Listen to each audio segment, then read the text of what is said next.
What's up boys, in today's video we're going to be turning this school laptop with some pretty atrocious specs into a fairly good gaming laptop that can get a consistent 60 FPS in Fortnite. Let's go. So to begin with, I'm getting around 8 to 9 FPS with around 10 to 11 when walking in the sky, sometimes up to 12, but this is basically impossible to play on. As you can see, it's just a complete smeary mess with major freezes.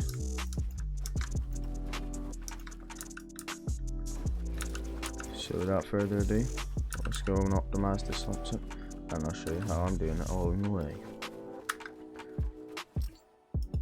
So the first step's going to be to enable performance mode. So I'm going to start by doing that. But also make sure we have performance resolution scaling disabled with all settings set to low. Making sure motion blur, all this is disabled.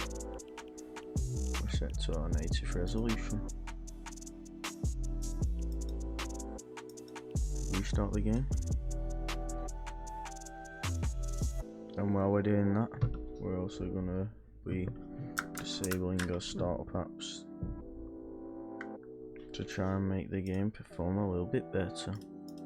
So go to Task Manager, Startup section, disable everything that you don't need. Steam, Spotify, leave Windows antivirus on. So I kind of need these because I'm my drivers, but everything else just disable. Enable performance mode. And as soon as we've loaded back in, I'm going to show you guys what to do next. Okay, so now we've enabled performance mode, we need to make sure we're on windowed full screen.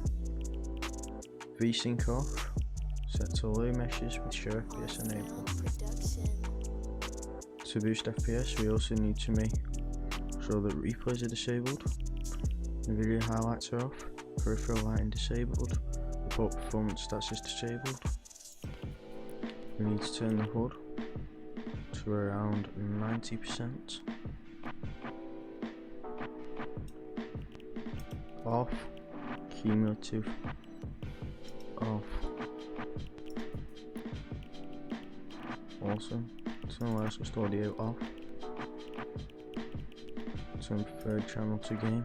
Voice chat notifications off. Push to talk. Voice chat to nobody. Visualize sound effects disabled. So now we're pretty much done with the in-game settings. The next step is to enable a stretch resolution. As this is a pretty bad laptop, I went with a relatively low stretch resolution and decided to go for 1024 by 768. To enable this, it's important to go to graphics options, resolution, select your resolution,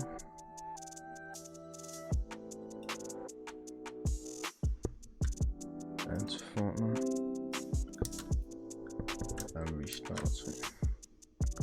Okay, so now the volume is stretched, we're going to be relaunching Fortnite.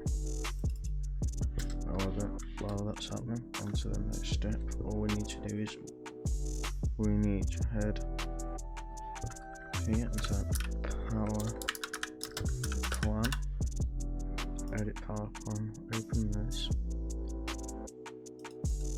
power options, and make sure high performance is selected or ultimate performance.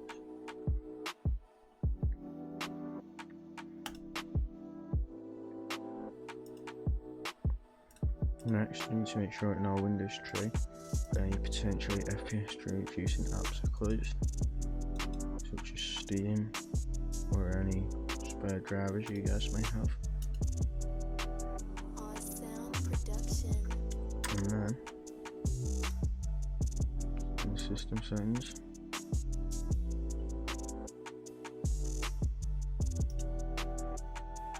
system, display, Make sure scale and layout is on 100%. So this can reduce input delay. And then go to graphics.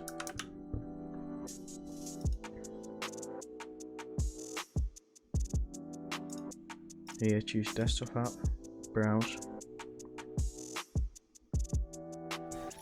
And from here you go to local disk. Program files.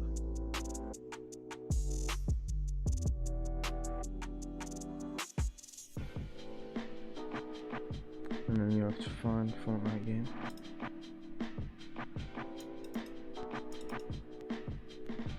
So that is actually located in install in program files, actually 26 version.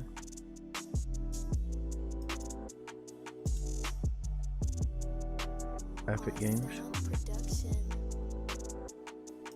Right now. So you have to find by scrolling through here.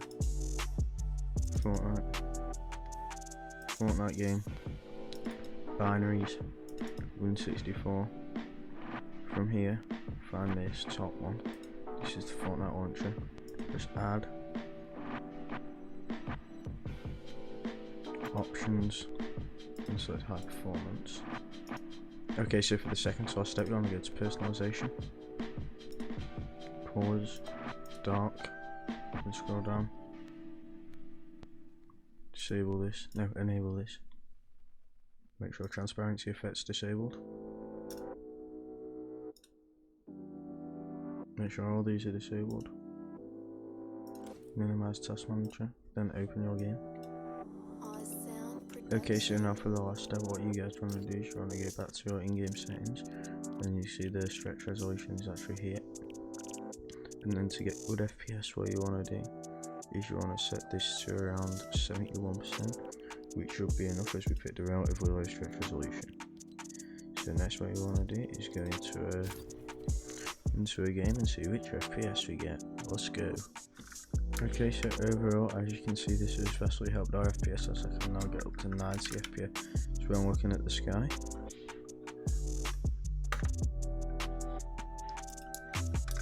However, if you're happy to go with lower quality presets, you could probably get up to about 120 FPS on this laptop.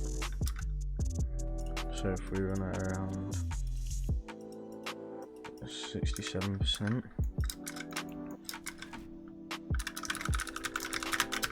you will be able to get a pretty decent cracking experience.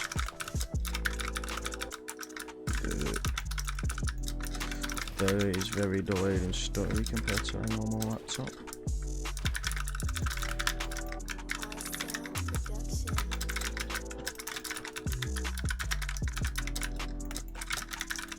Overall, I could say you could probably make this laptop get a pretty stable 60 FPS throughout the game, making this a pretty good option for budget gaming laptop.